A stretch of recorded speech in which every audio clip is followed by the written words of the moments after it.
Student, welcome back to my channel. Today we will do propositions. Proposition I won't do the way it is given in the books and all. I'll be taking only few propositions, those actually confuse children. जो इसमें बच्चे confuse हो जाते हैं, ये अगर आपको मालूम होगा तो it will be useful while doing editing and omission, gap filling, and in many other writing exercises, grammar exercises. तो कुछ ही हैं जिनमें हम कंफ्यूज होते हैं, बच्चों को क्लियर नहीं होता है. I will be giving you tips about that. सबसे पहले लेते हैं इन और इनटू, पर उससे पहले लेते हैं preposition. What is preposition? Like for you should know first preposition होता क्या है. बहुत सिंपल है. अगर आप उस वर्ड को ब्रेक करेंगे तो यू विल अंडरस्टैंड प्रपोजिशन क्या है. प्रपोजिशन मैंने ऑलरेडी ब्रेक किया है. प्रीपोजिशन यानी कि before any noun this word is used and it tells about the position of that noun. किसी भी noun की position को बताता है. That is called preposition. Preposition. So like on the table. On the table. Pen is on the table. Pen कहाँ है? Table पर है. ठीक है, तो टेबल पर है यानी कि पेन की जो प्लेस है वो पता चल रहा है कि उसकी पोजीशन कहाँ है. इसी तरह से in the room. Anybody is in the room. कहाँ है? In the room. तो पोजीशन जो बताता है वर्ड वो होता है preposition. So these are the words that I have written. There are many other words also, but मैंने आपको लिए बहुत लिमिटेड वर्ड्स लिए हैं जिनमें बच्चे कंफ्यूज होते हैं. तो आप ये देखेंगे, और बाकी जो डिटेल्ड वीडियो है प्रपोजिशन का वो मैं अलग से दूंगी. इसमें देखेंगे मैंने लिया है in and into, on and upon, to and from, of and off, beside and besides, between, among, by, with, behind, after, over, above, below, under. Okay, इनमें हमारा कंफ्यूजन होता है तो वही मैं ले रही हूँ. Let me start with in and into. सबसे पहले इन और इनटू से शुरू करते हैं. इन कहाँ लगेगा? इनटू कहाँ लगेगा? इन लगेगा स्टिल पोजीशन के लिए. कोई चीज जो स्टिल है उसके लिए लगाते हैं इन. यानी he is in the room, the boy is in the room, right? So still position है तो in the room. Somebody is entering, going into the room, motion में है तो उसके लिए यूज होगा into. He is going into the room. He is swimming in the water. The cat is jumping into the water. ठीक है, तो जो मूवमेंट है, जो मोशन है, उसके लिए यूज करेंगे into. अब है on and upon. On and upon भी बिल्कुल ऐसा ही है जैसे on and in and into है. On is something still, like the table. The pen is on the table. Okay, pen is falling upon the table. कुछ गिर रहा है, मोशन में है, तो वो अपॉन हो जाएगा. जो स्टिल फॉर्म में है वो ऑन हो जाएगा. Now let me come to the next one, to and from. To बताता है from one place to other place, एक जगह से दूसरी जगह जाने के लिए. He is going to the school. I am going to the market. Right, किसी जगह से आने के लिए हम यूज करते हैं from. He is coming from the market. ठीक है, to towards and from to come from. Now of and off, ये O double F, off and O F. कई बार बच्चे इसमें बहुत कंफ्यूज होते हैं, उनको समझ नहीं आता कि ओ डबल एफ का कहाँ मीनिंग यूज होता है. ऑफ कर लेते हैं, वो स्विच ऑफ के साथ लगाते हैं. Off, switch off. Switch off mean something which is cut. No, off मतलब something which is separated.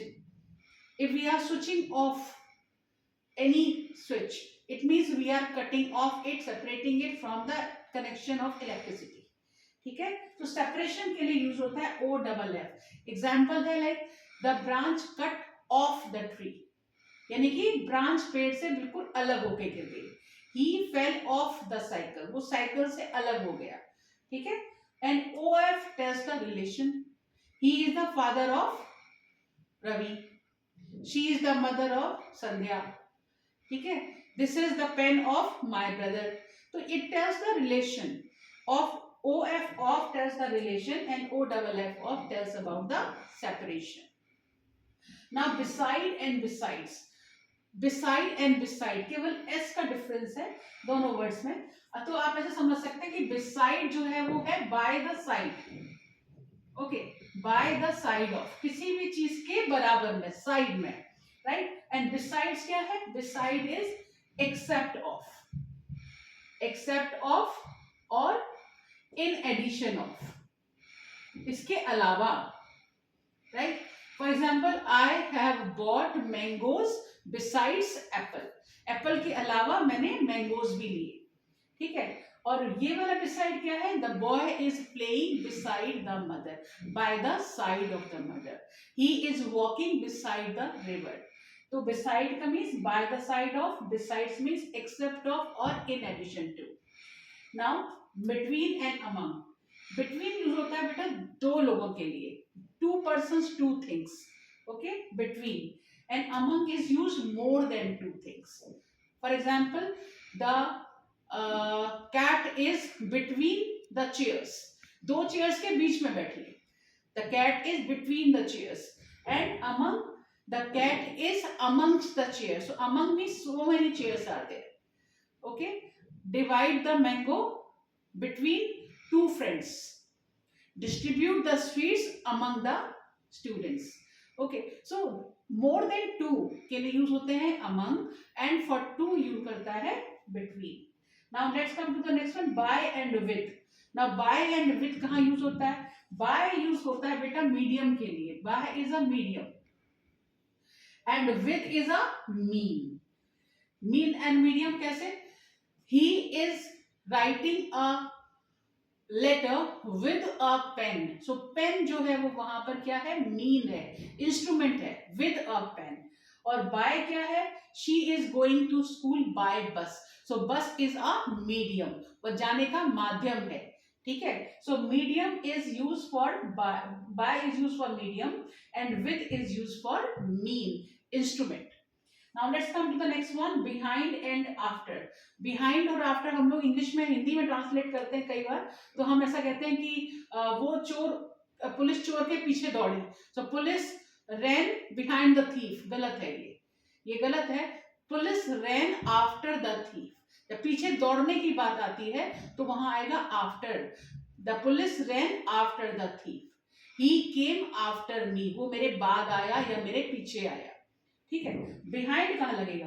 Behind लगेगा समथिंग विच इज हिडन और something which is just exactly at the back, बिल्कुल सबसे पीछे है, यानी कि the boy is behind, sitting behind me, लड़का मुझसे पीछे बैठा है, या the mouse is behind the curtain, ठीक है? उसके लिए हम बिहाइंड लगाएंगे, आफ्टर लगाएंगे something which is chasing and running after.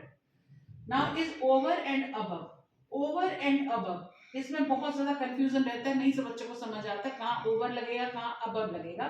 So over and above को आप ऐसे समझ सकते हैं कि over is something which is quite above, quite high, ठीक है, but touching at the corners. Fly over, over bridge, foot over, ठीक है, उसके लिए हम लगाएंगे ओवर। अबव कहाँ लगाएंगे? अबव लगाते comparatively high, something which is comparatively high, उसको लगाते हैं हम अबव, जैसे कि he is above me in the grades, his water was above the sorry, his face was above the water, or the water is flowing above the danger mark, danger mark already ऊपर है और उससे भी ऊपर पानी बह रहा है, तो ये above हो गया, comparatively something which is high that we use above, and over something like which is going above, going over, ठीक है, सड़क के ऊपर से जा रहा है, रिवर के ऊपर से जा रहा है, तो वो हो जाएगा over. Now come to the below and under, under is the opposite of over and below is the opposite of above. तो जो चीज हम ऊपर के लिए यूज करते हैं उसके लिए हम ओवर एंड अबव लेते हैं, एग्जैक्टली सेम अगर हम नीचे के लिए ले रहे हैं तो हम लेते हैं बिलो एंड अंडर, यानी कि something comparatively low is below and something which is under something that is low, that is under. For example, the cat is under the table, the cat is under the table, और below कहाँ आएगा? his grades are below me, his head was below the ceiling। तो जो चीज ऊंची है उसके ऊपर जो है वो है above और नीचे जो है वो है below। I hope you have understood it. These are very important and these are important to do in a grammar exercises, especially editing omission, gap filling and many others. इसके अलावा when you are using them for speaking purpose, then also these words help you. So just keep knowing them. I'll be giving the description in the description box. Please go through that. Also, if you have any doubt regarding any one of them, you can write in a comment box. I will be giving the answer. Keep watching my videos. Please subscribe to my channel. Thank you very much. Have a nice day.